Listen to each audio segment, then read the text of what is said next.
هذه مريم، عمرها 16 سنة، مسلمة إندونيسية تسكن مع والديها وأخيها الصغير، وبعد 15 ثانية سوف تترك الإسلام، وهذا هو السبب.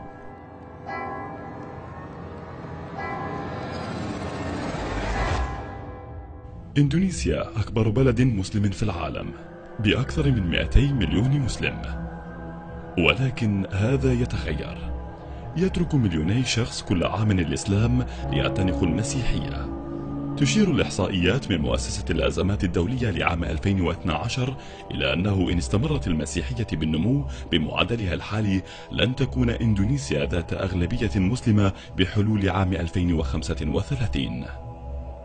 هذا وضع مثير للقلق، وضع يدفع المرء إلى التفكير: لما يحصل هذا؟ لما لا يشعر الناس بالرضا مع الإسلام؟ لما هم مستعدون للتخلي عن الله؟ هناك أشخاص في إندونيسيا لديهم سبل محدودة جدا للوصول إلى المعرفة الإسلامية، حيث تكون صلاة الجمعة هي طريقهم الوحيد للتعرف على الإسلام، والتي في عديد من الأحيان لا يفهمون أو يشعرون بأنها تلامس قضاياهم. تستغل البعثات التبشيرية المسيحية في شتى أنحاء إندونيسيا هذا الوضع لنشر أيديولوجيتهم. يديرون محطات تلفزيونية تعالج المشكلات الاجتماعية، ويديرون خطوطا هاتفية للمساعدة للرد على النقاط التي تثير قلق الشباب. يقومون باحتفالياتهم الدينية يوم الجمعة بدلا من الأحد. يتلون كتابهم مثل ما يتلى القرآن.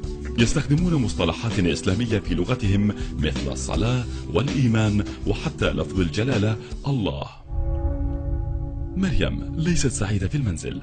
يتجادل والديها كثيرا، يجعلها ذلك تشعر بالاختناق، الكآبة. تقوم بمشاهدة التلفاز، وتساعدها مشاركة مشكلاتها مع خطوط المساعدة الهاتفية على الابتعاد عن مشكلاتها، وتعطيها شعورا بالسلام. يقوم أصدقاؤها بشكل متكرر بدعوتها لحفلات موسيقية تنظمها الكنيسة المحلية.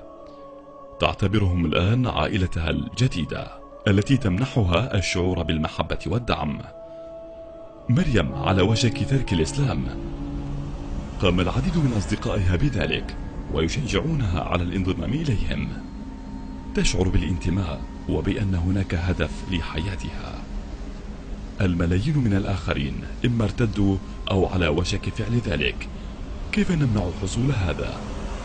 مريم ليست شخص فقط، مريم رمز لجيل كامل من الإندونيسيين اليوم. علينا أن ننقذ مريم.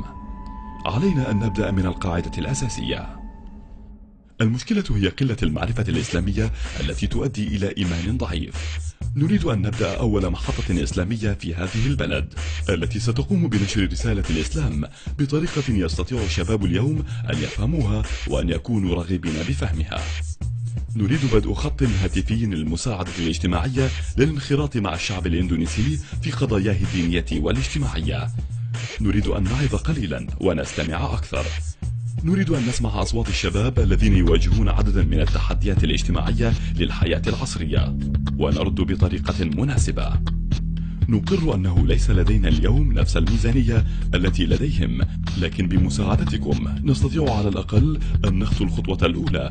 حتى نستطيع إحداث تغيير علينا أن نجمع مليوني دولار، وهذه هي الطريقة التي ننوي جمع الأموال من خلالها. لا يعرف العديد من المسلمين عن هذه الأوضاع في إندونيسيا.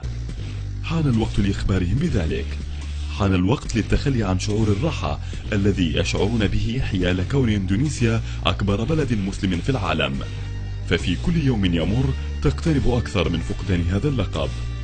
علينا أن ننشر خبر حملة أنقذوا مريم في كل أنحاء العالم من خلال استخدام شبكات التواصل الاجتماعي ونقل الأخبار شفويا.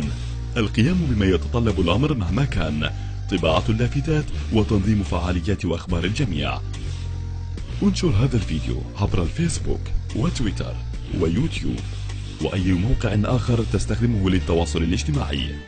اكتب عنه في مدونتك وانشر تغريدات واطلب من أصدقائك فعل نفس الشيء. كلما ازداد عدد الأشخاص الذين يعرفون هذه الحملة، كلما ازدادت سهولة تحقيق الهدف. هدفنا هو إعادة الإسلام إلى حياة المسلمين الإندونيسيين. انضم إلينا. أنقذ مريم. Save Mariam. Save Mariam. Save Mariam. Save Mariam. Save Mariam. Save Mariam. Save Mariam.